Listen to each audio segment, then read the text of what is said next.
గౌరవనీయులు గౌరవ న్యాయ మరియు మైనారిటీ సంక్షేమ శాఖ మంత్రి ఫరూక్ గారు, సహచర మంత్రివర్గ సభ్యులు కొల్లు రవీంద్ర గారు, సవిత గారు,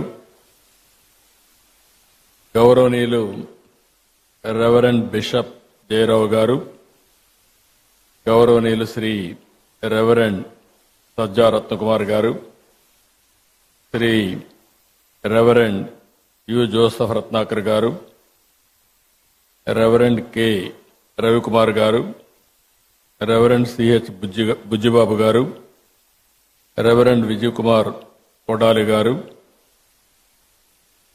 వేదికపైనటువంటి గౌరవ పార్లమెంట్ సభ్యులు శివనాథ్ గారు, చీఫ్ సెక్రటరీ నీరబ్ కుమార్ ప్రసాద్ గారు, డీజీపీ ద్వారకా తిరుమలరావు గారు, విధాన మండలి చైర్పర్సన్ జకియా కానం గారు, గౌరవ శాసనసభ్యులు గద్దె రామ్మోహన్ రావు గారు, యార్లగడ్డ వెంకట్రావు గారు, ఉండవల్లి శ్రీదేవి గారు, ఈరోజు పెద్ద ఎత్తున ఈ కార్యక్రమానికి విచ్చేసినటువంటి క్రైస్తవ సోదరి సోదరులందరికీ పేరు పేరున మనస్ఫూర్తిగా నమస్కారాలు, అభినందనలు, శుభాభినందనలు. మీ అందరూ కూడా హ్యాపీ క్రిస్మస్. ఈరోజు ఇక్కడుండే వాళ్లే కాకుండా ఆంధ్రప్రదేశ్ రాష్ట్రం, అటు తెలంగాణ రాష్ట్రం, భారతదేశం, ప్రపంచంలో ఉండే క్రిస్టియన్ సోదరి సోదరులందరికీ హ్యాపీ క్రిస్మస్. యేసు ప్రభు జన్మించిన రోజు మనం క్రిస్మస్ జరుపుకుంటున్నాం. లోక రక్షకుడైన ప్రభు కరుణా కటాక్షాలు ఉండాలని ఆకాంక్షిస్తూ పెద్ద ఎత్తున ఈ కార్యక్రమాన్ని మనం నిర్వహించుకుంటున్నాం.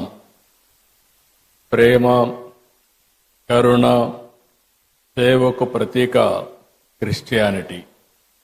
నేను ఎన్నో సందర్భాల్లో చెప్పాను, ఎక్కడైనా ఒక మంచి హాస్పిటల్లో మెరుగైన సేవలు అందిస్తున్నారంటే ఇప్పుడు కాదు, స్వతంత్రం రాకమునప్పటి నుంచి కూడా ఒక మంచి కాలేజీ పెట్టి పేద పిల్లలకు మంచి చదువు ఇప్పించారంటే అది క్రిస్టియన్ ఇన్స్టిట్యూషన్సే పెద్ద ఎత్తున చేశాయి. దీనికి స్ఫూర్తి ఇచ్చింది కూడా యేసు ప్రభు ఇచ్చారు. పశువుల పాకలో పుట్టి గొర్రెల కాపరిగా పెరిగి నిరాడంబర చాటుకున్న ప్రజారక్షకుడు యేసు. నమ్మిన వారి కోసం బలిదానానికి సైతం వెనుకాడని క్రీస్తు గొప్పతనం ప్రతి ఒక్కరు కూడా ఉత్తేజాన్ని తీసుకోవాల్సిన అవసరం ఉంది. నేను ఎప్పుడు వచ్చినా మీతో మాట్లాడుతూ ఉంటే మీ ఉత్సాహం చూసినప్పుడు ఒక స్ఫూర్తిదాయకమైన సందేశాన్ని ఇక్కడి నుంచి పొందుతున్నాం. ఎల్లప్పుడూ కూడా మనందరం ప్రభు త్యాగాన్ని స్మరించుకోవాలి, శాంతి మార్గాన్ని అనుసరించాలి, ప్రేమతత్వాన్ని పెంచుకోవాలి, ఈర్ష్య ద్వేషాలు పరదొలాలి, అబద్ధం, లంచం వంటి పాపాలకు దూరంగా ఉండాలి. ఈరోజు రోజు రోజుకు విలువలు పడిపోయే ఈ సమయంలో కనీసం మనం చూస్తే డిసెంబర్ నుంచి జనవరి అంతవరకు కూడా, ఫస్ట్ వీక్ అంతవరకు కూడా ప్రపంచమంతా పెద్ద ఎత్తున జరుపుకునే ఏకైక పండుగ ఈ క్రిస్మస్ అని చెప్పి కూడా నేను మీకు తెలియజేస్తున్నా. అందుకనే నేను కూడా మీరు ఒకసారి చూస్తే ఇప్పుడే కాదు, మొట్టమొదటిసారిగా నేను సమైక్య ఆంధ్రప్రదేశ్లో ముఖ్యమంత్రిగా ఉన్నప్పుడు గవర్నమెంట్ తరపున ప్రీ క్రిస్మస్ ఈవెంట్ జరపాలని ఆ రోజు ఒక హైదరాబాద్లోనే కాకుండా అన్ని జిల్లాల్లో కూడా కార్యక్రమాలు నిర్వహించిన పార్టీ తెలుగుదేశం పార్టీ అని చెప్పి కూడా నేను మీకు తెలియజేస్తున్నాను. ఎప్పుడు కూడా నేను ఒకటే ఆలోచిస్తాను, మైనారిటీ వర్గాల సంక్షేమానికి భద్రతకు ఎప్పుడూ నేను అండగా ఉంటాను.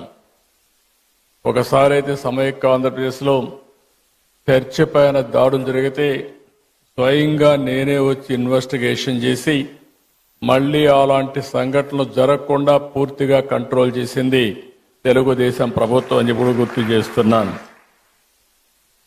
ఇంకొక పక్క విభజన తర్వాత కూడా మీరు ఒకసారి చూస్తే ఏదైతే క్రిస్టియన్స్ కోసం సంక్షేమం కోసం ఎక్కువ ప్రాధాన్యత ఇచ్చాం, చర్చల నిర్మాణానికి ఆర్థిక సహాయం చేశాం.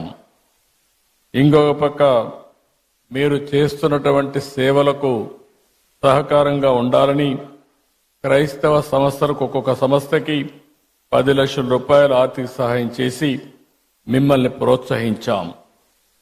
గుంటూరులో మీరు చూస్తే క్రిస్టియన్ భవనం కోసం 2 ఎకరాల భూమిని కేటాయించడమే కాకుండా ఆ రోజు 10 కోట్ల రూపాయలు ఖర్చు పెడితే కంప్లీట్ కాని బిల్డింగ్ ని కంప్లీట్ చేయాలని 5 సంవత్సరాలు ఆలోచించలేదు. మళ్లీ నేను వస్తానే దాన్ని పూర్తి చేసే బాధ్యత కూడా తీసుకొని తొందరలోనే మీ అందరికి అంకితం చేస్తాం, మీ అందరికి అందుబాటులో తీసుకొస్తాం. విజయవాడలోని సిఎస్ఐ సెయింట్ బాసిలికా కాలేజ్ చర్చికి 1.5 కోట్లు ఇచ్చాం. మీరెప్పుడూ నా దృష్టికి తీసుకొస్తారు. క్రైస్తవ శ్మశాన వాటికల కోసం ఆర్థిక సహాయం చేయమని కోరినప్పుడు ఇది చాలా జనైన సమస్య, దీన్ని పరిష్కారం చేయాల్సిన అవసరం ఉంది. ఇప్పటికే పెద్ద ఎత్తున ఇచ్చాం. భవిష్యత్తులో కూడా మీకు పూర్తిగా అండగా ఉంటామని చెప్పి కూడా నేను మీకు తెలియజేస్తున్నా. ఇదే కాకుండా జెరూసలం వెళ్లే క్రైస్తవులకి మొట్టమొదటిసారిగా ఆర్థిక సహాయం ప్రవేశపెట్టిన పార్టీ తెలుగుదేశం పార్టీ. ఆ విధంగా కూడా మనం ముందుకు పోయాం.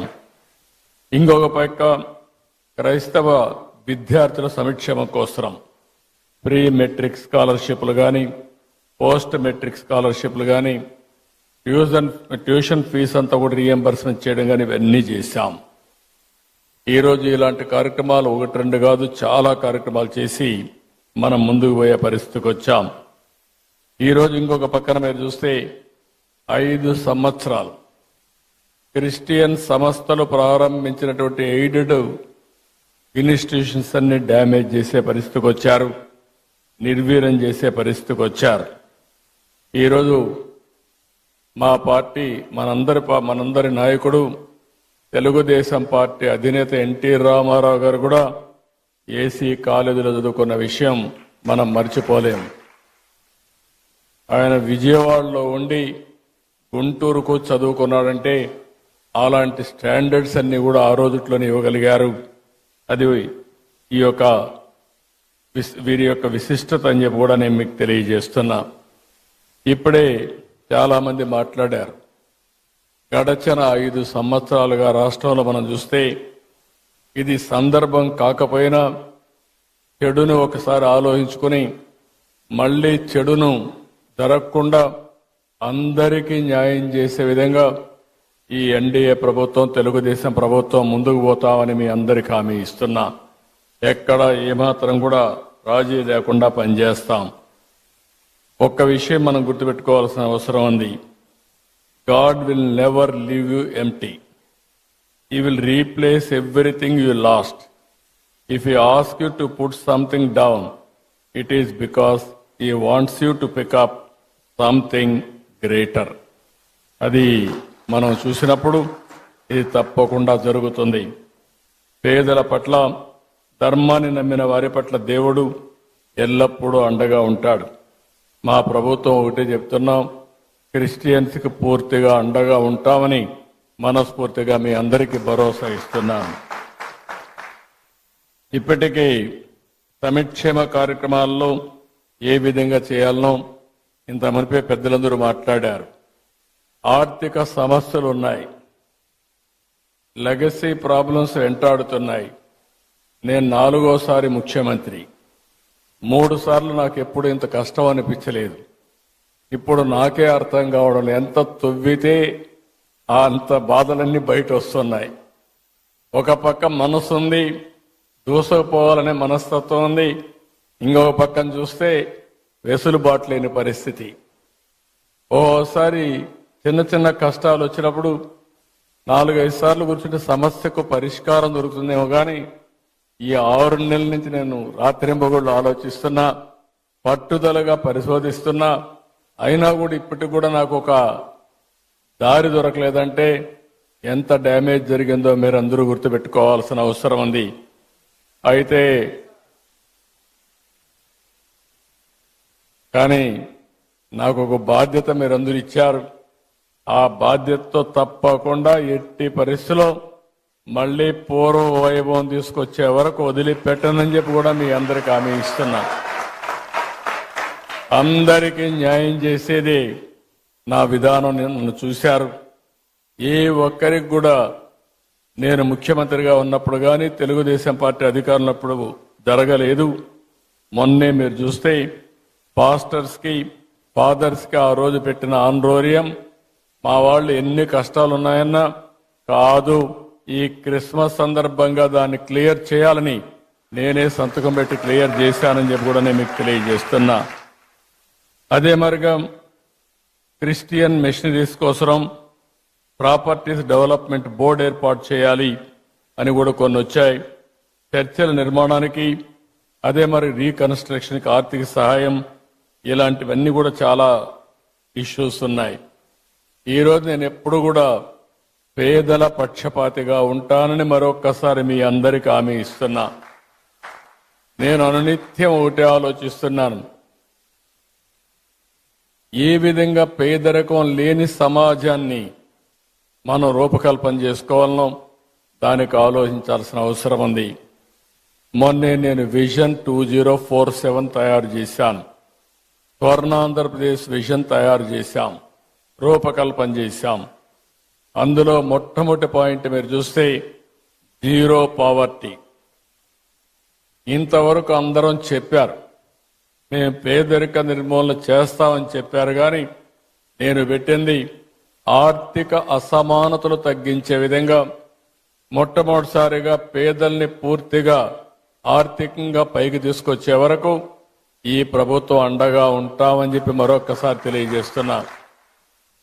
ఈరోజు డబ్బులు సంపాదించిన ప్రతి ఒక్కరూ ఆలోచించాలి. మనకి సంపద వచ్చిందంటే సమాజం వల్ల వచ్చింది. ఆ సమాజంలో ఇంకా పేదరికం ఉండడం ఇది మనందరికీ ఆలోచింపజేసే విధానం. అందుకనే ప్రతి ఒక్కరూ ఆలోచించాల్సింది పేదరిక నిర్మూలన, జీరో పావర్టీ. అంతేకాకుండా ఆర్థిక అసమానతలు తగ్గించాలి. ఈరోజు ఈ యొక్క క్రిస్మస్ సందర్భంగా మిమ్మల్ని అందరినీ కోరుతున్నా, కొంతమంది దగ్గర లక్షల కోట్ల రూపాయలుండి పేదవాడి దగ్గర 3 పూట్ల తిండి తినడానికి వీలు లేని పరిస్థితుంటే అది సమాజహితం కాదని చెప్పి మరొకసారి మీ అందరికీ విజ్ఞప్తి చేస్తున్నా. దీనికోసం ఒక అచంచలమైన దీక్షతో పనిచేస్తాం, అన్ని విధాలా ముందుకు పోతామని చెప్పి కూడా నేను మీకు తెలియజేస్తున్నాను. ఈరోజు మీ అందరిని చూసినప్పుడు ఎప్పుడు కూడా ఇలాంటి కార్యక్రమాలకు వస్తే మళ్ళీ నేను కూడా రీఛార్జ్ అయ్యి మళ్ళా ఏం చేయాలో ఆలోచించే శక్తిని, సమర్థతని ఇస్తుంది.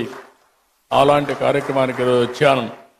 మీ అందరితో కలిసి ఈరోజు ప్రీ క్రిస్మస్ చేసుకోవడం చాలా ఆనందదాయకం. నేను ఈ నెలంతా కూడా మనందరం ఒక విషయం చూస్తే ఓసారి కొన్ని పండుగలు ఒకరోజు చేస్తాం, కానీ డిసెంబర్ 15 నుంచి స్టార్ట్ అయ్యి, డిసెంబర్ నుంచే స్టార్ట్ అయ్యి జనవరి 15 వరకు మళ్ళీ ఒక నెలంతా కూడా పండుగలు చేసుకునే ఏకైక పండుగ క్రిస్మస్ అని చెప్పి కూడా నేను మీకు తెలియజేస్తున్నా. ఈ క్రిస్మస్ సందర్భంలో మళ్ళీ మనం ఒకసారి చూస్తే అనేకమైన స్ఫూర్తిదాయకమైనటువంటి ఆలోచనలు చేస్తాం. ప్రతి ఒక్కరూ ఏ విధంగా ఉండాలి, యేసు ప్రభువుని ఏ విధంగా ఆదర్శంగా తీసుకోవాలి, ఏ విధంగా ఆయన స్ఫూర్తిని సమాజ హితం కోసం ముందు తీసుకుపోవాలో ఆలోచించే సమయం. ఈ సమయంలో నేను ఒకటే మీకు హామీ ఇస్తున్నా, ఈ ప్రభుత్వం మీకు అండగా ఉంటుంది. వ్యక్తిగతంగా నేను మీకు అండగా ఉంటా. మీ సమస్యలను పరిష్కారం చేసి ఎక్కడ పేదరికం ఉంటే అక్కడ మేము ఉండే అన్ని విధాలా మిమ్మల్ని ఆదుకుంటామని చెప్పి మరొక్కసారి తెలియజేసుకుంటూ అందరికి కూడా హ్యాపీ క్రిస్మస్, మేరీ క్రిస్మస్. చాలా ఇలాంటి ఎప్పుడు కూడా ఇదే విధంగా అందరం ఆనందంగా ఉండాలని యేసు ప్రభువును మరొకసారి ప్రార్థిస్తూ హ్యాపీ క్రిస్మస్.